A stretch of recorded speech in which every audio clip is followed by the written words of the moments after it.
அனைவருக்கும் வணக்கம். கற்போம் மாறுங்கள் சேனலில் இன்றைக்கி நாம் பார்க்க போகிற தலைப்பு இலக்கணம். பிஜிடிஆர்பி தமிழ் நியூ சிலபஸில் 7வது பாடமாக இலக்கணம் இருக்குது. இதில் நன்னூல், தொல்காப்பியம், யாப்பருங்கலுக்காரிகை, தண்டி அலங்காரம், யாப்பருங்கலம், புறப்பொருள் வெண்பமாலை, இந்த மாதிரி இலக்கணங்கள் எல்லாமே கொடுத்துருக்காங்க. 7வது பாடமாக கொடுத்துருக்காங்க. அதில் இன்றைக்கி நம்ம பார்க்க போகிறது யாப்பருங்கலக்காரிகை. யாப்பருங்கலக்காரியை எழுதியவர் அமிர்தசாகரர். யாப்பருங்கலக்காரியை நூலை எழுதியவர் அமிர்தசாகரர். யாப்பருங்கலக்காரிகைக்கு உரை எழுதியவர் குணசாகரர். யாப்பருங்கலக்காரிகைக்கு உரை எழுதியவர் குணசாகரர். யாப்பை பற்றி தனித்து பேசுவது யாப்பருங்கலக்காரிகை. இப்போ தொல்காப்பியம்னு எடுத்துக்கிட்டோன்னா அதில் எழுத்து, சொல், பொருள் 3 இருக்கும். அதில் யாப்பை மட்டும் தனியாக சொல்கிற நூல் எதுன்னு பார்த்தோம் அப்படின்னா யாப்பருங்கலக்காரிகை. யாப்பருங்கலம் என்னும் நூலுக்கு துணையாக எழுதப்பட்டதே யாப்பருங்கலக்காரிகை. யாப்பருங்கலம் அப்படிங்கிற நூலுக்கு துணையாக எழுதப்பட்ட நூல் தான் யாப்பருங்கலக்காரிகை. இப்போ நம்மளுக்கு பிஜிடிஆர்பி புது சிலபஸில் யாப்பருங்கலமும் ஒரு டாப்பிக்காக கொடுத்துருக்காங்க, யாப்பருங்கலக்காரிகையும் ஒரு டாப்பிக்காக கொடுத்துருக்காங்க. ஆனால் ஓல்டு சிலபஸில் யாப்பருங்கலம் இல்லை, இந்த சிலபஸில் தான் ஆட் பண்ணியிருக்காங்க. அடுத்து வர வீடியோக்களில் அதை பற்றியும் பார்க்கலாம். வினாயன் 5. காரிகை என்பதற்கு கட்டளை கலித்துறை என்பது பொருள். காரிகை என்பதற்கு கட்டளை கலித்துறை என்பது பொருள். 6. யாப்பு பற்றிய விதிகளை கட்டளை கலித்துறையால் எடுத்துரைப்பதால் இந்நூல் யாப்பால் பெயர் பெற்ற நூல் அப்படின்னு சொல்லியிருக்காங்க. யாப்பு பற்றிய விதிகளை கட்டளை கலித்துறையினால சொல்லியிருக்கனால இதுக்கு யாப்பருங்கலக்காரிகை அப்படின்னு பேர் வந்திருக்குன்னு சொல்லியிருக்காங்க. 7வது. பெண்ணாகிய காரிகையை முன்னிறுத்தி பேசுவதால் இப்பெயர் பெற்றது. யாப்பருங்கல காரிகைன்னு ஏன் சொல்கிறாங்கன்னா அதில் இருக்க ஒவ்வொரு நூற்பாலையுமே ஒரு பெண்கிட்ட அதை சொல்கிற மாதிரியான கருத்துக்கள் தான் இடம்பெற்றிருக்கும். அதனால் பெண்ணாகிய காரிகையை முன்னிறுத்தி பேசுகிறனால தான் யாப்பருங்கல காரிகை அப்படிங்கிற பேர் வந்திருக்கு. யாப்பாகிய பெரிய கடற்பரப்பை கடப்பதற்கு ஒரு மரக்கலம் போன்றது. யாப்புங்கிறது ஒரு பெரிய கடற்பரப்பு, அதை நாம் படித்து கற்றுக்கணும் அப்படிங்கிறதுக்கு இந்த நூல் ஒரு சிறிய மரக்கலம் மாதிரி இருக்குது அப்படின்னு சொல்லியிருக்காங்க. யாப்பாகிய ஒரு பெரிய கடற்பரப்பை கடக்கிறதுக்கு நம்ம இந்த யாப்பருங்கலக்காரிகை நூல் ஒரு மரக்கலம் போன்றது அப்படின்னு சொல்லியிருக்காங்க. நூல் அமைப்பு. யாப்பருங்கலக்காரிகையோட நூல் அமைப்பு எப்படி இருக்குன்னு பார்த்தோன்னா உறுப்பியல், செய்யுளியல், ஒலிபியல் என்று 3 இயல்களையும் 44 காரிகைகளையும் கொண்டுள்ளது. யாப்பருங்கலக்காரிகையில் உறுப்பியல், செய்யுளியல், ஒலிபியல் அப்படின்னு சொல்லி 3 இயல் இருக்குது. 3 இயலில் 44 காரிகைகள் இருக்குது. அதில் உறுப்பியல்னு எடுத்துக்கிட்டோன்னா உறுப்பியலில் என்னென்ன இடம்பெற்றிருக்குன்னு பார்த்தோன்னா செய்யுளோட உறுப்புகள் பற்றி கூறும். செய்யுளோட உறுப்புகள் அதாவது அசைக்கு உறுப்பாகும் எழுத்துக்கள் மொத்தம் 13. அதில் எழுத்து, அசை, சீர், தலை, அடி, தொடை இந்த மாதிரியான உறுப்புகளை பற்றி சொல்கிறனால இதுக்கு உறுப்பியல் அப்படின்னு சொல்லி பேர் வந்துச்சு. இந்த உறுப்பியலில் மொத்தம் 20 காரிகைகள் இருக்குது. உறுப்பியல் அப்படிங்கிறது செய்யுளோட உறுப்புகளை பற்றி கூறும். இதில் 20 காரிகைகள் இருக்குது. அடுத்தது செய்யுளியல் அப்படின்னா செய்யுளோட வகைகளையும் இனங்களையும் விளக்கும் இயல் தான் செய்யுளியல். செய்யுளோட வகைகள் வெண்பா, ஆசிரியப்பா, கலிப்பா, வஞ்சிப்பா இந்த மாதிரி அதோட வகைகளையும் அதில் இருக்க இனங்களையும் விளக்குறது தான் செய்யுளியல் அப்படின்னு சொல்லியிருக்காங்க. இந்த இயலில் மொத்தம் 15 காரிகைகள் இருக்கும். ஒலிபியல் எடுத்துக்கிட்டோன்னா உறுப்பியல் செய்யுளியலில் கூறப்படாத செய்திகளை எடுத்துரைக்கிறது தான் ஒலிபியல். உறுப்பியல் செய்யுளியலில் கூறப்படாத செய்திகளை எடுத்து சொல்கிறது தான் ஒலிபியல். ஒலிபியலில் மொத்தம் 9 காரிகைகள் இருக்குது. ஒவ்வொரு இயலின் இறுதியிலும் இயல் காரிகைகளில் முதற்சீர்களை தொகுத்து அமைக்கப்பெற்ற ஒரு காரிகை இடம்பெற்றுள்ளது. இப்போ உறுப்பியல், செய்யுளியல், ஒலிபியல்னு எடுத்துக்கிட்டோன்னா இப்போ உறுப்பியலோட 20 காரிகைகள் முடிஞ்சதுக்கப்புறம் 21ஆவதாக பார்த்தோன்னா இது வரைக்கும் நம்ம பார்த்தா 20 காரிகைகள் இருக்கும் இல்லையா, அந்த காரிகைகளோட முதல் வார்த்தையை மட்டும் தொகுத்து ஒரு காரிகையாக 21ஆவதாக இடம்பெற்றிருக்கும். அதுதான் சொல்லியிருக்காங்க. ஒவ்வொரு இயலோட இறுதியிலும் இயல் காரிகைகளில் முதற் சீர்களை தொகுத்து அமைக்கப்பெற்ற ஒரு காரிகை இடம்பெற்றிருக்கும்.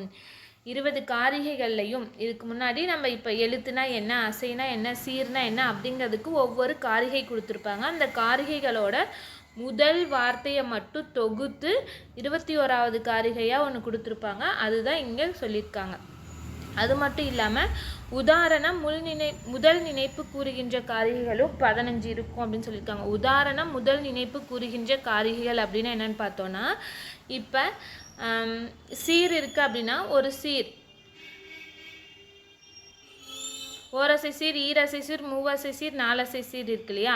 அந்த ஓரசை சீருக்கு எந்த பாடல் வரும், ஈரசை சீருக்கு எந்த பாடல் வரும், அந்த மாதிரி விளக்கி சொல்கிறத வந்து ஒரு காரிகையாக கொடுத்துருப்பாங்க. அதுதான் உதாரணம் முதல் நினைப்பு காரிகை அப்படின்னு சொல்லுவாங்க. அதாவது இப்போ நேரொன்றாசிய தலை வர்ற மாதிரி ஒரு செயல் இருக்கும். அந்த செயல் வந்து அது ஒரு காரிகையாக கொடுத்துருப்பாங்க. நேரொன்றாசிய தலைக்கு ஒரு காரிகை, நிறையொன்ற எல்லாத்தையும் சேர்த்து அந்த தலைக்கான காரிகை பாடல்கள் எல்லாத்தையும் தொகுத்து ஒரு காரிகையாக கொடுத்துருப்பாங்க. அதுதான் உதாரணம் முதல் நினைப்பு கூறுகின்ற காரிகைகள். இன்னொரு டைம் பாருங்கள்.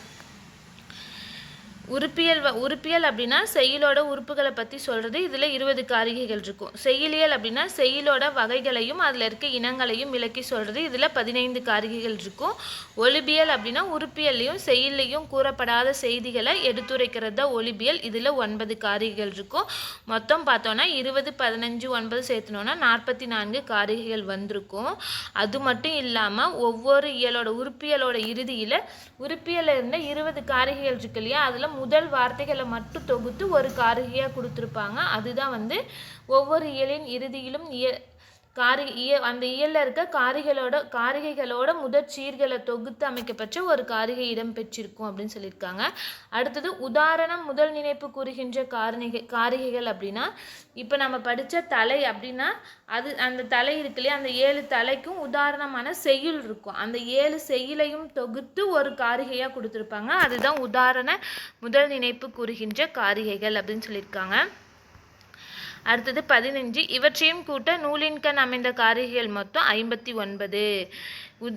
ஆல்ரெடி 44 காரிகைகள், உறுப்பியல்ல 20, செய்யுளியல்ல 15, ஒலிபியல்ல 9 எல்லாம் சேர்த்து 44. அதோட உதாரண முதல் நினைப்பு கூறுகின்ற காரிகைகள் 15 எல்லாத்தையும் சேர்த்தோன்னா இந்த நூலில் இருக்க மொத்த காரிகைகளோட எண்ணிக்கை 59 அப்படின்னு சொல்லியிருக்காங்க. அடுத்தது 16. யாப்பருங்கல காரிகை இரண்டையும் எழுதியவர் யாருன்னா அமிர்தசாகரர். யாப்பருங்கல காரிகை 2 நூலையுமே அமிர்தசாகரர் தான் எழுதியிருக்காங்க. அமிர்தசாகரர் என்னும் பெயருக்கு பெருங்கடல் என்பது பொருள். அமிர்தசாகரர் அப்படிங்கிற பெயருக்கு பெருங்கடல் அப்படின்னு பொருள். அமிர்தசாகரர் சமண சமயத்தை சார்ந்தவர் என்பது தற்சிறப்பு பாயிரத்தின் வழி அறியலாம். அமிர்தசாகரர் வந்து ஒரு சமண சமயத்தை சார்ந்தவர் அப்படிங்கிறது அவரோட தற்சிறப்பு பாயிரத்தின் வழியை அறியலாம் அப்படின்னு சொல்லியிருக்காங்க. அமிர்தசாகரரோட காலம் 10ஆம் நூற்றாண்டு. அமிர்தசாகரரோட காலம் கிபி 10ஆம் நூற்றாண்டு. யாப்பருங்கல காரிகை இயற்றியதற்காக குலத்தூர் என்னும் ஊரை பரிசாக பெற்றார். அமிர்தசாகரர் யாப்பருங்கல காரிகை அப்படிங்கிற நூலை எழுதினதுக்காக குலத்தூரை வந்து பரிசா பெற்றார். அது மட்டும் இல்லாமல் அந்த ஊரை வந்து காரிகை குலத்தூர் அப்படின்னு சொல்லி வழங்கப்பட்டதை நீடூர் கல்வெட்டின் மூலம் அறியலாம். இப்போ யாப்பருங்கல காரிகை எழுதுறதுக்காக அவருக்கு குலத்தூர் பரிசா வழங்கப்பட்டனால அதில் வந்து காரிகை குலத்தூர் அப்படின்னு சொல்லி நீடூர் கல்வெட்டில் எழுதப்பட்டிருக்கு. அதன் மூலமாக நம்ம காரிகை குலத்தூர் அப்படிங்கிறத தெரிஞ்சுக்கலாம். யாப்பருங்கல காரிகை இரண்டிற்கும் உரை எழுதியவர் குணசாகரர். யாப்பருங்கல காரிகை 2க்குமே உரை எழுதியவர் யாருன்னா குணசாகரர். குணசாகரர் அப்படிங்கிறதுக்கு பொருள் என்னன்னா குணக்கடல் அப்படிங்கிறது தான் பொருள். குணசாகரர் அப்படிங்கிறதோட பொருள் குணக்கடல்.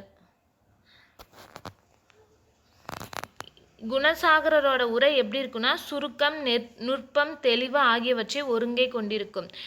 குணசாகரரோட உரை சுருக்கம், நுட்பம், தெளிவு ஆகியவற்றை ஒருங்கே கொண்டிருக்கும் அப்படின்னு சொல்லியிருக்காங்க. 25. இலக்கண இலக்கிய உரையாசிரியர்கள் பொருள் விளக்கத்திற்காக பாடல்களையோ பாடல் தொடர்களையோ தம் உரையிடையில் எடுத்து காட்டுவர். அவை பொதுவாக மேற்கோள் என்னும் பெயரால் குறிக்கப்பெறும். அம்மேற்கோள் இன்ன நூல்களில் இருந்து எடுக்கப்பட்டவை என்பதற்கு சான்று காட்டப்படுவதும் உண்டு. அவ்வாறின்றி சான்று காட்டாமல் அமைவதற்கு இடம் விளங்கா மேற்கோள் அப்படின்னு சொல்லியிருக்காங்க. இப்போ நிறைய இலக்கண நூல், இலக்கிய நூல் இருக்கும். அந்த நூலுக்கெல்லாம் உரை எழுதுவாங்க. அப்படி எழுதும்போது அதை விளக்கி சொல்கிறதுக்காக இப்போ ஒரு சில பாடல்களை எழுதுவாங்க. அந்த விளக்கத்துக்காக பாடல்களை எழுதுவாங்க. அந்த பாடல் வந்து அந்த பாடல் எழுதுறாங்க இல்லையா, அதுக்கு பேர் தான் மேற்கோள் அப்படின்னு சொல்லியிருக்காங்க. அந்த மேற்கோள் காட்டுற பாடல்கள் வந்து எந்த நூல்ல இருந்து எடுக்கப்பட்டிருக்கு அப்படிங்கிறதையும் எழுதியிருப்பாங்க. ஒருவேளை அந்த மாதிரி அந்த பாடல் எந்த நூல்ல இருந்து எடுத்திருக்கு அப்படிங்கிறது தெரியல அப்படின்னா அதுக்கு பேர் தான் இடம் விளங்கா மேற்கோள் அப்படின்னு சொல்லியிருக்காங்க. இலக்கண இலக்கிய உரையாசிரியர்கள் பொருள் விளக்கத்திற்காக பாடல்களையோ பாடல் தொடர்களையோ தம் உரையிடையில் எடுத்து காட்டுவர். அவை பொதுவாக மேற்கோள் எனும் பெயரால் குறிக்கப்பெறுவர். அந்த மாதிரி மேற்கோள் காற்ற நூல்கள் இன்ன நூல்களிலிருந்து எடுக்கப்பட்டவை என்பதற்கு சான்று காட்டுப்படுவதும் உண்டு. அவ்வாறன்றி சான்று காட்டாமல் அமைவதற்கு இடம் விளங்கா மேற்கோள் அப்படின்னு சொல்லியிருக்காங்க. வினாயன் 26. சொற்சுவையும் பொருட்சுவையும் நிறைந்த பல மேற்கோள் பாடல்கள் இடம் விளங்காதவையாய் யாப்பருங்கலக்காரிகை உரையும் இடம்பெற்றுள்ளது. உரையில் இடம்பெற்றிருக்கு. சொற்சுவையும் பொருட்சுவையும் நிறைந்த பல மேற்கோள் பாடல்கள் வந்து நம்ம யாப்பருங்கலிகாரிகை நூலில் இருக்குது. அந்த மாதிரி இருக்க பாடல்கள் வந்துட்டு எப்படி இருக்குன்னா இடம் விளங்காதவையாக இருக்கனால அது இடம் விளங்கா மேற்கோள் அப்படின்னு சொல்லியிருக்காங்க. சொற்சுவையும் பொருட்சுவையும் நிறைந்த பல மேற்கோள் பாடல்கள் இடம் விளங்காதவையாய் யாப்பரங்காலக்காரிகை உரையில் இடம்பெற்றுள்ளன. அடுத்தது யாப்பரங்காலக்காரிகையோட தற்சிறப்பு பாயிரம் பற்றி பார்க்கலாம். தற்சிறப்பு பாயிரத்தில் பாயிரம் அப்படிங்கிற சொல்லுக்கு என்ன பொருள்னா வரலாறு. பாயிரம் அப்படிங்கிற சொல்லுக்கு நூல் வரலாறு என்பது பொருள். ஒரு நூலோட வரலாறு, அந்த நூல் வந்து யார் எழுதுனாங்க, எப்போ எழுதுனாங்க அப்படிங்கிறத பற்றி சொல்கிறது தான் பாயிரம் அப்படின்னு சொல்லியிருக்காங்க. பாயிரம் வந்து பொது பாயிரம் சிறப்பு பாயிரம் என 2 வகைப்படும். பாயிரம் பொது பாயிரம் சிறப்பு பாயிரம் அப்படின்னு சொல்லி 2 வகை சொல்லியிருக்காங்க. பொது பாயிரம் அப்படிங்கிறது எல்லா நூல்களுக்கும் பொருந்தி வர்றது. பொது பாயிரம் என்பது எல்லா நூல்களுக்கும் பொருந்தி வரும். சிறப்பு பாயிரம் அப்படிங்கிறது ஒரு குறிப்பிட்ட நூலிற்குரிய வரலாற்றை மட்டும் சொல்கிறது. பொது பாயிரம் அப்படின்னு எடுத்துக்கிட்டான்னா பொதுவாக இருக்க எல்லா இலக்கண நூல்னா எல்லா நூலுக்கும் பொருந்தி வரும். ஆனால் சிறப்பு பாயிரம் அப்படிங்கிறது யாப்பருங்கலக்காரிகை அப்படின்னா அந்த நூலுக்கு மட்டும் பொருந்தி வர்றது தான் சிறப்பு பாயிரம் அப்படின்னு சொல்லியிருக்காங்க. சிறப்பு பாயிரத்தில் ஆக்கியோன் பெயர் முதலாக 11 செய்திகள் இடம்பெற்றிருக்கும். சிறப்பு பாயிரத்தில் ஆக்கியோன் பெயர் முதலாக 11 செய்திகள் வந்து இடம்பெற்றிருக்கும். இவ்விரு பாயிரங்களுக்கும் மேலாக அமைவது தற்சிறப்பு பாயிரம். இப்போ பொது பாயிரம் சிறப்பு பாயிரம் ரெண்டுக்கும் மேலே சிறப்பாக அமையிறது தான் தற்சிறப்பு பாயிரம். தற்சிறப்பு பாயிரம் அப்படின்னா என்னென்னா இப்போ அதுக்கு உரை எழுதுகிறவங்களோ இல்லை அந்த நூலை எழுதுகிறவங்களோ வந்துட்டு தன்னோட வழிபடு கடவுளை வணங்குதல். நான் வந்து எந்த சாமி கும்பிட்றேனோ அந்த கடவுளை வணங்குறது. அது மட்டும் இல்லாமல் இந்த நூலில் நான் இதை பற்றி தான் எடுத்துரைக்கிறேன் அப்படின்னு சொல்கிறது தான் வந்து தற்சிறப்பு பாயிரம் அப்படின்னு சொல்லியிருக்காங்க.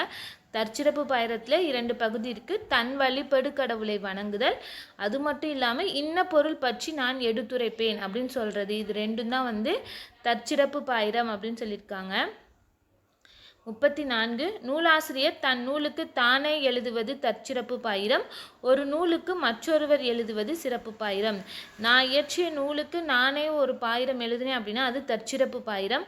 அதுவே நான் எழுதின நூலுக்கு வேற யாராவது பாயிரம் எழுதுனாங்கன்னா அதுக்கு பேர் சிறப்பு பாயிரம் அப்படின்னு சொல்லியிருக்காங்க. இப்போ யாப்பருங்கலக்காரியோட பாயிரம் தற்சிறப்பு பாயிரம் எப்படி இருக்குன்னா அருகதேவனை வணங்கி செய்யுளின் உறுப்புக்கள் பாவினங்கள் ஆகியவற்றை பற்றி கூறுவேன் என அமையும் காரிகை தான் யாப்பருங்கலக்காரிகையோட தற்சிறப்பு பாயிரமாக இருக்குது. அருகதேவனை வணங்கி செய்யுளின் உறுப்புக்கள் பாவினங்கள் ஆகியவற்றை பற்றி கூறுவேன் என அமையும் காரிகை தற்சிறப்பு பாயிரமாக அமைந்துள்ளது. இந்நூலின் உரையாசிரியர் குணசாகரர் தம் உரையில் ஆக்கியோன் பெயர் முதலாக பல செய்திகளை விளங்க கூறுகின்றார். இந்த நூலோட உரையாசிரியர் யார்? யாப்பருங்கலக்காரிகையோட உரையாசிரியர் வந்து குணசாகரர். அவர் தன்னோட உரை நூலில் ஆக்கியோன் பெயர் முதலாக பல செய்திகளை விரிவாக கூறியிருக்காரு. அடுத்தது யாப்பருங்கலக்காரிகையோட தற்சிறப்பு பாயிரத்தோட பாடல் தெய்வ வணக்க பாடலாக, ஏன்னா அவங்களே எழுதுனால தெய்வ வணக்க பாடலும் இந்த நூலில் இது எது நான் வந்து சொல்ல போகிறேன் அப்படிங்கிறதும் தான் வந்து தான் தற்சிறப்பு பாயிரத்தில் அமைஞ்சிருக்கும். அதுதான் தெய்வ வணக்க பாடலாக கொடுத்துருக்காங்க. இது யாப்பருங்கலக்காரிகையில். கந்த மடிவீர் கடிமலர் பிண்டி கண்ணார் அப்படிங்கிறத யாப்பருங்கலக்காரிகையோட தெய்வ வணக்க பாடல்.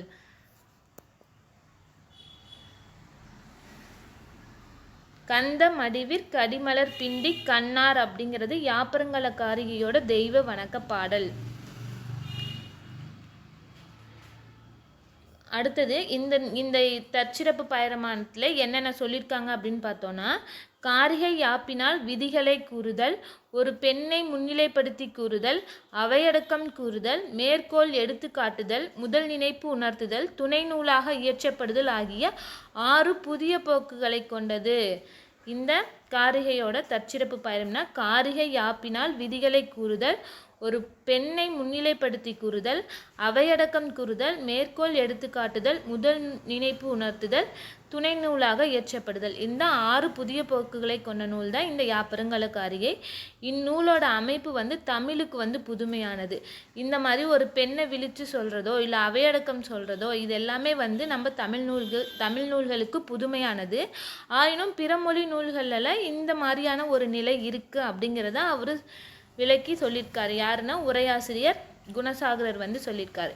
காரிகை யாப்பினால் விதிகளை கூறுதல், ஒரு பெண்ணை முன்னிலைப்படுத்தி கூறுதல், அவையடக்கம் கூறுதல், மேற்கோள் எடுத்து காட்டுதல், முதல் நினைப்பு உணர்த்துதல், துணை நூலாக இயற்றப்படுதல். இந்த 6 புதிய போக்குகளையும் நம்ம தமிழுக்கு புதுமையாக வச்சு யார் எழுதியிருக்காங்கன்னா உரையாசிரியர் இந்த இதை விளக்கி சொல்லியிருக்காரு. யாப்பருங்கல காரிகையோட இதை விளக்கி சொல்லியிருக்காரு. அது எப்படி அப்படின்னா, பாலித்தியம் எனும் பாகத இலக்கணமும் மங்களம் எனும் சந்தோபிசிதமும் போல காரிகை யாப்பிச்சாய். எப்படி அந்த காரிகை யாப்பிச்சாய் எந்த நூலெல்லாம் மாறி சொல்லியிருக்காங்கன்னா, பாலித்தியம் அப்படிங்கிற ஒரு பாகவத இலக்கணமும் மங்களம் என்னும் சந்தோபிசிதமும் போல காரிகை யாப்பிச்சாய். குணகாங்கியம் எனும் கருநாடக சந்தம், குணகாங்கியம் எனும் கருநாடக சந்தம், மகடவு முன்னிலைத்தாய். மகடவு எப்படி ஒரு பெண்ணை முன்னிலைப்படுத்தி சொல்லியிருக்காங்க அப்படின்னும், அவையடக்கம் உடையதாய் எப்படி அவையடக்கம் உடையதாய் அப்படின்னும், மயேச்சிரர் யாப்பே போல உதாரணம் எடுத்தோதி. மயேச்சிரர் நூல் இருக்கு இல்லையா, அந்த யாப்பு நூல் மாதிரி உதாரணம் கொடுத்து, இசைத்தமிழ் செய்யுள் துறைக்கோவையே போலவும் இசைத்தமிழ் செய்யுள் துறைக்கோவையே போலவும், அருமறையகத்து அட்டக ஓத்தின் வறுக்க கோவையை போலவும் அருமறையகத்து அட்டக ஓத்தின் வறுக்க கோவையை போலவும், உரு பாவதாரத்திற்கு நீதக சுலோகமே போலவும் உருபாவதாரத்திற்கு நீதக சுலோகமே போலவும், முதல் நினைப்பு உணர்த்திய இலக்கியத்தாய். முதல் நினைப்பு உணர்த்திய இலக்கியத்தாய். வேதத்திற்கு நிறுத்தமும் வியாகரணத்திற்கு காரிகையும் அவிநயர் யாப்பிற்கு 4 அடி 40 போல் யாப்பருங்கலம் எனும் யாப்பிற்கு அங்கமாய் அலங்காரம் உடைத்ததாக செய்யப்பட்டமையால் யாப்பரங்கல காரிகை என்னும் பெயர் பெற்றது. ஏன் யாப்பரங்கல காரிகையின் பேர் வந்துச்சு அப்படிங்கிறதுக்கே இவ்வளோ பெரிய விளக்கம் கொடுத்துருக்காரு. என்னன்னா, பாலித்தியம் என்னும் பாகத இலக்கணமும் மங்களம் என்னும் சந்தோபிசிதமும் போல காரிகை யாப்பிற்றாய். குணகாங்கியம் என்னும் கருநாடக சந்தம், மகடுவு முன்னிலைத்தாய், அவையடக்கமுடையதாய், மயேச்சுரர் யாப்பே போல உதாரணம் எடுத்தோதி, இசைத்தமிழ் செய்யுள் துறைக்கோவையை போலவும் அருமறையகத்து அட்டக ஓத்தின் வறுக்க கோவையை போலவும் உருபாவதாரத்திற்கு நீதக சுலோகமே போலவும் முதல் நினைப்பு உணர்த்திய இலக்கியத்தாய். வேதத்திற்கு நிறுத்தமும் வியாகரணத்திற்கு காரிகையும் அவிநயர் யாப்பிற்கு 4 அடி 40 போல் யாப்பருங்கலம் எனும் யாப்பிற்கு அங்கமாய் அலங்காரம் உடைத்ததாக செய்யப்பட்டமையால் யாப்பருங்கல காரிகை எனும் பெயர் பெற்றது. இந்நூல் யாரால் செய்யப்பட்டது அப்படின்னு கேட்டாங்கன்னா, ஆரியம் என்னும் பாரிரும் பவ்வத்தை காரிகையாக்கி தமிழ்படுத்திய அருந்தவத்து பெருந்தன்மை அமிர்தசாகரால் செய்யப்பட்டது அப்படின்னு சொல்லியிருக்காங்க. இந்நூல் யாரால் செய்யப்பட்டது அப்படிங்கிறதுக்கு குணசாகரர் என்ன சொல்லியிருக்காருன்னா, ஆரியம் என்னும் பாரிரும் பவ்வத்தை காரிகையாக்கி தமிழ்படுத்திய அருந்தவத்து பெருந்தன்மை அமிர்தசாகரால் செய்யப்பட்டது அப்படின்னு சொல்லியிருக்காரு குணசாகரர். இந்நூல் எவ்வளவைத்தே அப்படின்னா, இந்த நூலில் என்னென்ன இடம் பெற்றிருக்கு அப்படின்னா, 3 இயல் இருக்கு, 44 காரிகைகள் இருக்கு. கிரந்தம் எடுத்தோன்னா 90 கிரந்தம், 28 எழுத்து இருக்கு. இந்த கிரந்தம் அப்படிங்கிறதுக்கு ஒரு கிரந்தம் அப்படின்னா ஒற்றொலித்து உயிரும் உயிர்மெய்யும் ஆகிய 32 எழுத்துக்கள் இருக்கும். ஒரு கிரந்தம் அப்படிங்கிறது ஒற்றொலித்து உயிரும் உயிர்மெய்யும் ஆகிய 32 எழுத்துக்கள் இருக்கு. அந்த 32 எழுத்துக்களில் நேரசை 21, நிறையசை 23.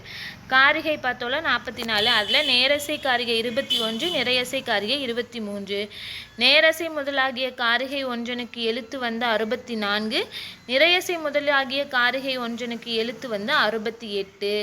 இது எல்லாத்தையுமே கூட்டி இவ்விரு திறமும் கூட்டி உருள மொத்தம் வந்து 2908 எழுத்துக்கள் அப்படின்னு சொல்லியிருக்காங்க. யாப்பருங்கல காரிகையில் இருக்க இயல் 3 காரிகை 44. இதோட கிரந்தம் அப்படின்னு எடுத்துக்கிட்டோன்னா 90 கிரந்தம் 28 எழுத்து. ஒரு கிரந்தம் அப்படிங்கிறது ஒற்றொலித்து உயிரும் மெய்யும் ஆகிய 32 எழுத்துக்கள் இருக்கும். அதில் நேரசை 21, நிறையசை 23. நேரசை முதலாகிய காரிகை ஒன்றனுக்கு எழுத்து வந்து 64, நிறையசை முதலாகிய காரிகை ஒன்றனுக்கு எழுத்து 68. இவ்விரு திறமும் கூட்டி உரல 2908 எழுத்துக்கள் இருக்கு. நேரசை முதலாகிய காரிகைக்கு ஒற்றொலித்து ஓரடிக்கு எழுத்து வந்து மொத்தம் 16. நிறையசை முதலாகிய காரிகைக்கு ஒற்றொலித்து ஓரடிக்கு எழுத்து வந்து மொத்தம் 17. இதோட பயன், இந்த யாப்பருங்கல காரிகையோட பயன் என்னன்னு பார்த்தோன்னா யாப்பாராய்தல். யாப்பருங்கல காரிகையோட பயன் வந்து யாப்பாராய்தல் அப்படின்னு சொல்லியிருக்காங்க. யாப்பு எனினும் பாட்டு எனினும் தூக்கு எனினும் தொடர்பு எனினும் செய்யுள் எனினும் ஒன்றே. யாப்புக்கு இன்னும் என்னென்ன பொருள் கொடுத்துருக்காங்கன்னா பாட்டு, தூக்கு, தொடர்பு, செய்யுள் இது எல்லாமே ஒரே பொருள் தான். யாப்புனாலும் பாட்டுனாலும் தூக்குனாலும் தொடர்புனாலும் செய்யுள்னாலும் ஒன்று தான் அப்படின்னு சொல்லியிருக்காங்க. இப்போ தற்சிறப்பு பாயிரம் சிறப்பு பாயிரம் ரெண்டுக்கு என்ன டிஃப்ரெண்ட்டுன்னு பார்த்தோன்னா சிறப்பு பாயிரத்தில் வணக்கம் அதிகாரம் மட்டும்தான் இடம் பெற்றிருக்கும். அதுவே தற்சிறப்பு பாயிரத்தில் நாம் கும்புற தெய்வ வணக்கமும் அதில் என்னென்ன பற்றி சொல்ல போகிறோம் அப்படிங்கிறத பற்றி சொல்கிறத தற்சிறப்பு பாயிரம் அப்படின்னு சொல்லியிருக்காங்க. அடுத்தது பந்தம். பந்தம் என்னும் தலை. இப்போ எழுத்து அசை சீர் தலை அடி தொடை பார்க்குறோம் இல்லையா, அதில் தலை அப்படிங்கிறதுக்கு பந்தம் அப்படின்னு சொல்லுவாங்க. பந்தம் என்னும் தலை எனினும் ஒன்றே அப்படின்னு சொல்லியிருக்காங்க. 48 எழுதப்படுதலின் எழுத்து. எழுத்து அசைத்து இசைக்கோடலின் அசை. அசை இயைந்து சீர்கொள நிற்றலின் சீர். சீர் 2 தட்டு நிற்றலின் தலை. தலை அடுத்து நிற்றலின் அடி. அடி 2 தொடுத்தல் வந்து தொடை. தொடை பாவி நடத்தல் பா. பா ஒத்து இனமாக நடத்தல் தான் இனம் அப்படின்னு சொல்லியிருக்காங்க. எழுத்துனா எப்படின்னா எழுதப்படுறனால எழுத்து. எழுத்துக்கள் சேர்ந்து நிற்கிறது அசை. அசை இயைந்து சீர்கொள்ள நிற்கிறது சீர். சீர் 2 சேர்ந்து நிற்கிறது தான் தலை. தலை அடுத்து நிற்கிறது அடி. அடி 2 தொடர்ந்துச்சு அடி 2 அடியை சேர்த்து சொல்லும்போது தொடை வரும். தொடை பாவி நடத்தல தொடையை தழுவி வர்றது தான் பா. பாவை ஒத்து நடக்கிறது தான் இனம் அப்படின்னு சொல்லியிருக்காங்க. இது வரைக்கும் நம்ம உறுப்பியலுக்கான அந்த விளக்கம் பார்த்துருக்கோம். அடுத்தது அவையடக்கம். முதல் காரிகையில் வந்துட்டு தெய்வ வணக்கமும் இதை தான் நான் சொல்ல போகிறேன் அப்படிங்கிறதும் முன்னாடி சொல்லிட்டாரு. அடுத்தது அவையடக்கத்தில் 2ஆக பிரித்து 2வது காரிகையும் 3வது காரிகையும் அவையடக்கத்தில் இடம்பெற்றிருக்கும். அதில் நூலாசிரியர் தம் நூலை கல்வி கேள்விகளில் சிறந்த அறிஞர்கள் கூடிய அவையின் கண் அரங்கேற்றம் செய்வர். நூலாசிரியர் தம் நூலை கல்வி கேள்விகளில் சிறந்த அறிஞர்கள் கூடிய அவையின் கண் அரங்கேற்றம் செய்வாங்க. அறிஞர்கள் கூடியிருக்க இடத்துக்கு பேர் தான் அவை. அவை அப்படிங்கிறது இந்த இடத்துல இடவாகு பெயர். ஏன்னா அவை அப்படிங்கிறது அந்த இடத்த குறிக்காம அங்கே இருக்க புலவர்களை குறிக்கும். அதனால இது ஒரு இடவாகு பெயர். ஒருவர் தம் நூலை அரங்கேற்றும் போது அறியாதன கூறினும் அறிஞர் அவற்றை பாகுபடுத்தி ஏற்றுக்கொள்ள வேண்டும் என பணிந்து நிற்பர். ஒரு அறிஞர் தன்னோட நூலை அரங்கேற்றம் செய்வாங்க. அப்படி அரங்கேற்றம் செய்யும்போது தான் கூறுற கருத்தில் ஏதாவது பிழை இருந்துச்சுன்னா அதை திருத்தி சொல்லணும் அப்படிங்கிறத தான் முன்னாடியே அவையடக்கம் அப்படின்னு சொல்லியிருக்காங்க. ஒருவர் தம் நூலை அரங்கேற்றும் போது அறியாதன கூறினும் அறிஞர் அவற்றை பாகுபடுத்தி ஏற்றுக்கொள்ள வேண்டும் அப்படின்னு பணிந்து நிற்கிறது தான் அவையடக்கம்.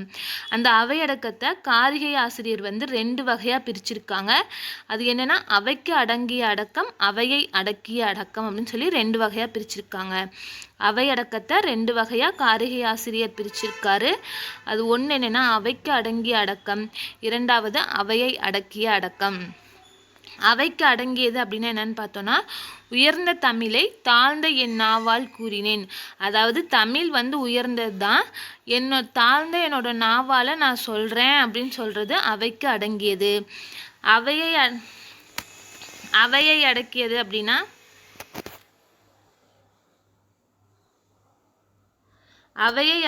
அப்படின்னா சிறந்த புலவர் முன் யான் மொழிந்த பருப்பொருளும் விழுமியது. என் முன்னாடி சிறந்த புலவர்கள் நிறைய பேர் இருக்காங்க. அவ்வளோ பேர் இருந்தாலும் அவங்களுக்கு முன்னாடி என்னோட உயர்ந்த கருத்துக்களை நான் வந்து கூறியிருக்கேன் அப்படின்னு சொல்கிறது தான் அவையை அடக்கியது. அவை அடக்கத்தில் 2 சொல்லியிருக்காங்க. அவைக்கு அடங்கியது ஒன்று, அவையை அடக்கியது ஒன்று, மொத்தம் 2 சொல்லியிருக்காங்க. இது வரைக்கும் யாப்பரங்கல காரிகையில் தற்சிறப்பு பாயிரமும் அவை அடக்கம் மொத்தம் 3 காரிகைகள் பார்த்துருக்கோம்.